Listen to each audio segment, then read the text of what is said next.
ایک بات بڑی ضروری ہے، وہ میں نے آپ سے ضرور کرنی ہے۔ ایک آیت ہے قرآن پاک کی سورۃ بقرہ پہلا سپارہ آیت نمبر 120۔ اللہ تعالیٰ نے ایک حد بیان کر دی، فرمایا وَلَن تَرْضَىٰ عَنْكَ الْيَهُودُ وَلَا النَّصَارَىٰ حَتَّىٰ تَتَّبِعَ مِلَّتَهُمْ۔ فرمایا یہ یہودی اور عیسائی تم سے ہرگز راضی نہیں ہوں گے۔ یہ قرآن ہے اور سادہ ترجمہ تفسیر کی بھی ضرورت نہیں۔ یہ معاہدے کر لیں، محبت کے وعدے کر لیں، یہ تم سے راضی نہیں ہوں گے۔ کب راضی ہوں گے؟ حتی تتبع ملتہم، یہاں تک کہ تم ان کے دین کی پیروی کرنے لگ جاؤ۔ میرا جب پہلی دفعہ پاسپورٹ بنا تو میں نے سارا پڑھا، کتابیں پڑھنے کا شوق تھا شروع سے۔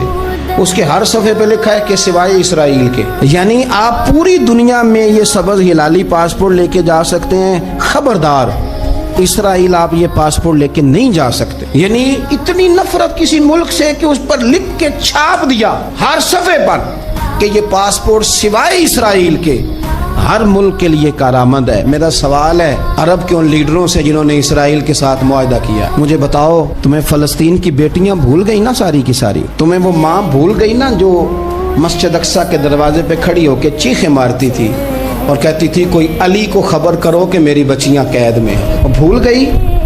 تمہیں وہ بہن بھول گئی نا جس پر شراب کی بوتل انڈیڑتے تھے اسرائیل کے فوجی؟ وہ آپ کو ابھی بھی ویڈیو مل جائے گی، وہ انڈیلتے تھے شراب کی بوتل، اسے پکڑتے تھے، دست درازی کرتے تھے، اور وہ بیٹی کہتی تھی یا رحمت للعالم۔ بھول گیا تمہیں وہ سارا کچھ؟ تم نے 1 منٹ لگایا اور تم معاہدہ کس سے کروا رہے ہو؟ امریکہ کے صدر سے؟ اتنا ظلم کیا تم نے، اتنا قاتل کے ساتھ معاہدہ؟ کیا سمجھتے ہو فلسطین والوں کا کوئی والی وارث نہیں؟ سنو، میرے رسول کریم صلی اللہ علیہ وسلم نے فرمایا میرا کوئی مالدار امتی دنیا سے چلا جائے، پیسے جائیدادیں چھوڑ کر، نبی پاک صلی اللہ علیہ وسلم نے فرمایا مسلمان ایک جسد واحد کی طرح، ایک جسم کی طرح، ایک حصہ تکلیف میں ہو تو دوسرا اس کی درد محسوس کرتا ہے۔ انسان کے وجود کے اندر سب سے قیمتی اس کا دماغ ہوتا ہے، اسی سے سوچتا ہے، اسی سے وہ عمل کرتا ہے، اسی سے منصوبہ بندی کرتا ہے، اسی سے وہ مومن ہوتا ہے، اسی سے معاذ اللہ کافر ہوتا ہے۔ اور وجود کے اندر جس کو درجے کے لحاظ سے بولنے میں بعض اوقات کم درجہ سمجھا جاتا ہے وہ پیر ہوتے ہیں۔ اور تو میری ٹھوکر کے بھی قابل نہیں، میں تجھے جوتے کی نوک پہ، پیر کی نوک پہ بھی نہیں سمجھتا۔ ہم یہ کہتے ہیں محاورتاً کہ تو پیروں کے قابل بھی نہیں، یعنی سب سے اعلیٰ درجہ دماغ کو دیا، دل کو دیا، اور سب سے ہلکا درجہ پاؤں کو دیا۔ لیکن مجھے بتلائیے گا اگر کبھی پاؤں کی سب سے چھوٹی انگلی، چھنگلیا، چیچی، اس میں اگر کبھی زخم لگ جائے تو جسم کا سب سے اعلیٰ حصہ دماغ ہے، دماغ نے کبھی یہ کہا ہے کہ چھوڑو یہ تو سب سے نچلا درجہ ہے، نہیں جانا ڈاکٹر کے پاس، اتنا ٹائم کہاں ہے، رہنے دو، چھوٹی سی تو انگلی ہے، خیر ہے؟ ایسا کبھی ہوا ہے؟ دماغ فوراً کہتا ہے کہ باقی کام بعد میں کریں گے، پہلے ڈاکٹر کا پتہ کرو، اس کو مرہم پٹی کراؤ، کیونکہ اسے پتہ ہے کہ اگر یہاں درد رہی تو باقی جسم میں بھی درد رہے گی۔ اور یہ بھی پتہ ہے دماغ کو کہ اگر میں نے یہاں علاج نہ کرایا انگلی کا تو کہیں پیر بھی سارا زخمی نہ ہو جائے، اور اگر پیر کا علاج نہ کرایا تو ٹانگیں اور باقی وجود تک بھی زخم نہ آ جائے۔ لہذا دماغ جلدی فیصلہ کرتا ہے، ٹیسٹ کرانے کا، چیک اپ کرانے کا، دوائی لینے کا، مرہم پٹی کا۔ اور میرے بھائی مسلمان ایک وجود کی طرح ہے، یہ تو ہو سکتا ہے کچھ مسلمان ملک غریب ہوں اور کچھ کے پاس تیل کے کنویں ہوں، کچھ کے پاس سونے کے پہاڑ ہوں، یہ تو ہو سکتا ہے کہ بعض اوقات یہ وہ سمجھ لیں کہ ہم اعلیٰ درجے کے ہیں، لیکن یہ یاد رکھیں اگر ایک جسم کی طرح ہیں، سوچتے ہیں اور ہیں، کیونکہ نبی پاک نے فرمایا ہے، اگر اس طرح سوچتے ہیں تو پھر میرا خیال ہے کہ جس طرح تیل کے کنویں والے کو اپنی درد ہوتی ہے نا، سونے کے پہاڑوں والے ملک کو جس طرح اپنی درد ہوتی ہے نا، اس طرح اسے کسی کو بھکارت کی نظر سے دیکھنا نہیں چاہیے، چونکہ جسد واحد ہے۔ اور جسد واحد میں اگر کوئی درجہ بڑا بھی رکھتا ہو کہ جناب ہمارے پاس ایک بڑی جگہ ہے، متبرک جگہ ہے، ہم بڑے ہیں، تو آپ بڑے ہیں، لیکن بڑا دماغی یہ فیصلہ کرتا ہے کہ بھائی وہ چھوٹا سا پیر کا حصہ زخمی ہے، جلدی کرو علاج کراؤ، لیکن بڑے دماغ والا کہے کہ میرا گھر تو محفوظ ہے۔ معراج کی بات کرنے کا تو اب وقت آیا ہے، اس لیے کہ معراج کا سارا واقعہ تو مسجد اقصیٰ کے گرد گھومتا ہے۔ سبحان الذی اسریٰ بعبدہ لیلا من المسجد الحرام الی المسجد الاقصیٰ، حضور نے معراج کی رات مسجد اقصیٰ میں نماز پڑھائی تھی، اور ایک بار پھر سے طیبہ سے فلسطین میں آ، راستہ دیکھتی ہے پھر مسجد اقصیٰ تیرا۔ ایک بار حضور گئے تھے مکے سے مسجد اقصیٰ، اور پھر حضور فرماتے ہیں جب میں واپس گیا نا تو کفار نے جو کہ مسجد اقصیٰ دیکھی ہوئی تھی تو مجھ سے پوچھنا شروع کر دیا کہ مسجد اقصیٰ کی کھڑکیاں کتنی ہیں، دروازے کتنے ہیں، پلر کتنے ہیں۔ جب انہوں نے سوال جواب کیے تو حضور فرماتے ہیں کہ رب کریم نے مسجد اقصیٰ کو اٹھا کے میرے سامنے رکھ دیا، میں دیکھتا جاتا تھا، بتاتا جاتا تھا، کہہ لوں بات کر لوں۔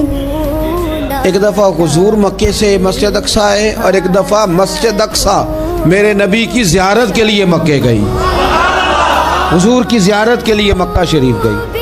او میرے نبی تو صرف کسی چیز کی طرف ایک دفعہ دیکھ لیں تو وہاں رحمت کے پھول کھلتے ہیں۔ مسجد اقصیٰ کی طرف منہ کر کے 17 مہینے میرے نبی نے نماز پڑھی ہے۔ مسلمانوں پتہ ہی کوئی نہیں، ہماری خبریں ہی اور ہیں، ہمارا درد ہی اور ہے، ہمیں پتہ ہی نہیں بم کہاں برس رہے ہیں، ہمیں یہ خبر ہی نہیں۔ اور میں اس دور میں تقریریں کر رہا ہوں جہاں سوتوں کو جگانا نہیں پڑتا، جاگتوں کو جگانا پڑتا ہے۔ سیانے لوگوں کو سمجھانا ہمارے ذمہ لگ گیا، کیا کریں؟ اس قوم کو سکھانا پڑتا ہے جسے پتہ سارا ہے لیکن جان بوجھ کے آنکھیں ہماری بند ہیں۔ یہ مولوی کو بات کرتا تو لوگ کہتے دیکھو مولوی گالی دیتا ہے، لیکن اگر قائد اعظم محمد علی جناح کہے کہ اسرائیل امریکہ کی ناجائز اولاد ہے تو پھر تو تمہیں ہضم کر لینا چاہیے نا، پھر تو لیبرل کو بھی ہضم ہونا چاہیے نا کہ قائد اعظم نے کہا ہے، اور اس ناجائز بچے کو تم نے اتنی طاقتیں دے دی کہ وہ مسلمانوں کے قبلہ اول میں نماز پڑھنے والوں کو بھی نہ بخشے۔ کہاں گئی تمہاری وہ انسانی حقوق کی بڑی بڑی تنظیمیں، کدھر گئی؟ اور میرا پاکستانی میڈیا سے بھی سوال ہے، چند دن پہلے سیالکوٹ میں ایک واقعہ ہوا، ناانصافی ہو گئی جی، ناانصافی ہو گئی جی ایک بی بی کے ساتھ، ہر بندے نے شور مچایا، بڑے بڑے طوفان اٹھتے ہیں، کیوں ہوا جی کیوں ہوا؟ تو مسجد اقصیٰ کی توہین ہو گئی تو پھر طوفان کیوں نہیں اٹھا؟ ٹاک شو کیوں نہیں ہوئے؟ بحثیں کیوں نہیں ہوئی؟ میں اس موم بتی مافیا کا کیا کروں؟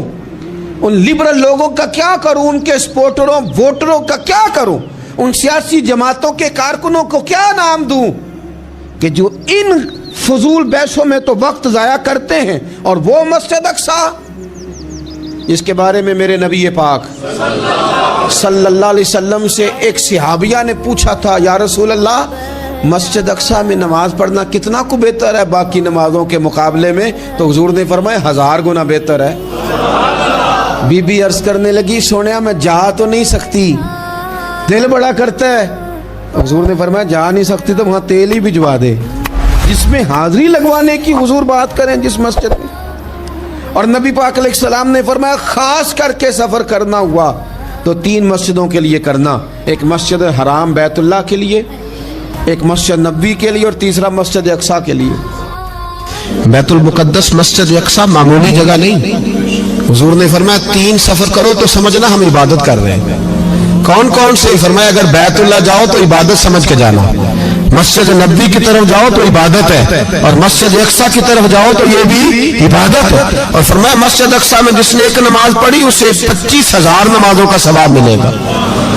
اور میرے رسول پاک نے یہ وہ مسجد ہے جس کے ساتھ معراج شریف جڑا ہوا ہے۔ قرآن پاک نے کہا کہ اس مسجد میں سبحان الذی اسری بعبدہ لیلا من المسجد الحرام الی المسجد الاقصی۔ مسلمانوں قرآن کہتا ہے کہ تمہارے معراج کی شان رسول پاک کی مسجد اقصیٰ سے جڑی ہے۔ جس محبوب کو رب معراج کرائے تو مسجد اقصیٰ میں لا کے کرائے۔ وہ جگہ معمولی جگہ ہے، وہ معمولی جگہ ہے مسجد اقصیٰ۔ نبی پاک نے وہاں نبیوں کی امامت کرائی، 17 مہینے اس مسجد کی طرف منہ کر کے تیرے اور میرے رسول نے نمازیں پڑھی۔ چھوٹی جگہ ہے اور پوری دنیا کا مسلمان اسے چاہیے شرم سے گڑ جائے۔ ایک امریکہ کا صدر بول کے کہتا ہے کہ اسرائیل کو اجازت ہے اسے دارالحکومت بنائے، اور مسلمان حکمران بیان دے رہے ہیں ظالموں لٹیروں تم اپنی سیاستیں چمکانے کے لیے پہلے ایک دوسرے کو گالیاں دیتے ہو، پھر اکٹھے بیٹھ جاتے ہو نمبرنگ کرنے کے لیے۔ تم دین کے اس مسئلے میں سارے اکٹھے کیوں نہیں بیٹھے؟ سارے پاکستان کے سیاستدانوں کو، علماء اور مشائخ کو چاہیے تھا ایک پیج پہ اکٹھے ہوتے، اکٹھے بیٹھ کے ایک بیان ہی دے دیتے، ایک بات ہی کر دیتے. پھر میرا سلوٹ ہے ترکی کے صدر کو، پھر میرا سلوٹ ہے ترکی کے صدر کو. اس نے بہت عرصہ پہلے کہا تھا مسجد اقصی میری خواب میں آئی تھی اور رو کے کہتی تھی آئے مجھے کوئی صلاح الدین ایوبی کا ماننے والا، کوئی آئے مجھے بچائے. کہتے میری خواب میں آئی تھی اور روتی تھی، کہتی تھی کوئی آئے. اور ایک شاعر نے کہا ہے مسجد اقصی نبی پاک کو بھی بلاتی ہے، کہتی ہے ایک بار پھر طیبہ فلسطین میں آ، راستہ دیکھتی ہے پھر مسجد اقصی تیرا، ایک بار پھر سے طیبہ سے فلسطین میں آ، راستہ دیکھتی ہے پھر مسجد اقصی تیرا. کوئی بولا ہے نہیں اتنا مقدس مقام، چھوٹے چھوٹے بیانوں کہیں اکٹھے ہو جاؤ، میں بتاتا ہوں تمہیں مسئلے کا حل کیا ہے.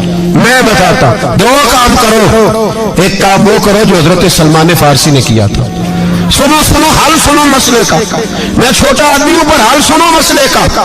زندگی میں ایک کام مسلمان کر لے، جٹ بن کے، بھٹ بن کے، رائی بن کے، پاکستانی، مصری، سعودی بن کے بڑا جی لیا. ایک کام وہ کرے جو حضرت سلمان نے کیا تھا.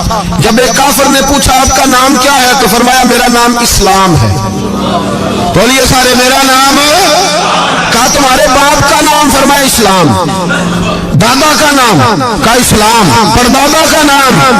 بازو تیرا توحید کی قوت سے کمی ہے، اسلام تیرا دیس ہے تو مصطفی ہے. ایک کام وہ کرو جو حضرت سلمان نے کیا تھا. کافر جب پوچھے تو کہو ہم سارے اسلام ہیں. ہم سارے کیا ہیں؟ ہم پہلے مسلمان ہیں، باقی بعد میں کچھ اور چیز. دوسرا کام وہ کرو جو حضرت امیر معاویہ نے کیا تھا. سن لو یہ حال ہے اس مسئلے کا. سنو حضرت مولا علی شیر خدا رضی اللہ تعالیٰ عنہ اور جناب امیر معاویہ کی جنگ ہو رہی تھی، لڑائیاں ہو رہی تھی، اختلافات تھے، فوجیں بیٹھی تھی. حضرت مولا علی اور جناب امیر معاویہ کی جنگ ہو رہی تھی تو روم کے بادشاہ نے، عیسائی بادشاہ نے حضرت علی کو خط لکھا کہ میں تیرے اوپر حملہ کرنے والا ہوں. خط لکھا نا حضرت علی کو، تو جواب حضرت امیر معاویہ نے دیا.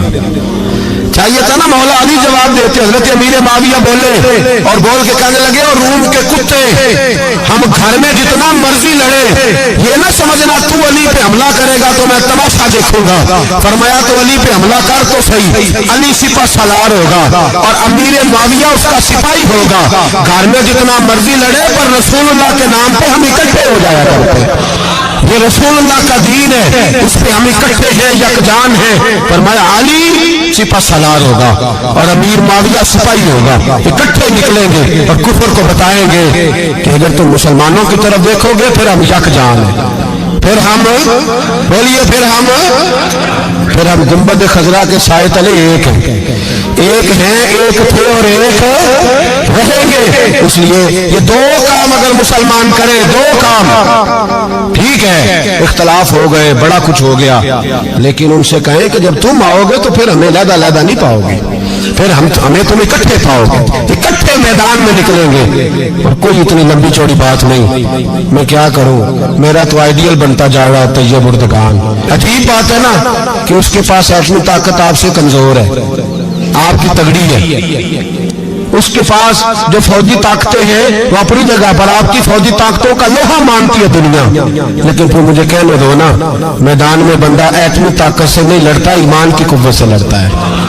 بول اٹھا ہے نا، کیا کر لیا اس نے اپنی پارلیمنٹ سے خطاب کیا ہے، مطالبہ ہے، علماء سے گزارش ہے، مشائخ سے گزارش ہے، ہر مکتبہ فکر کے آدمی سے گزارش ہے، علماء اور سیاستدانوں سے اپیل ہے کہ پارلیمنٹ کا مشترکہ اجلاس بلائیں، مشترکہ، اس میں ہر سیاسی جماعت کا لیڈر بیٹھے اور اکٹھے بیٹھ کے ان کو یہ میسج دے کہ بازو تیرا توحید کی قوت سے قوی ہے، اسلام تیرا دیش ہے تو مصطفی. اور ان کو بتائیں کہ ہزاروں قومیں وجود میں آئی، دہر میں خشک و تر کے رشتے سے ہم نے بنیاد دوستی رکھی، یاد خیر البشر کے رشتے سے.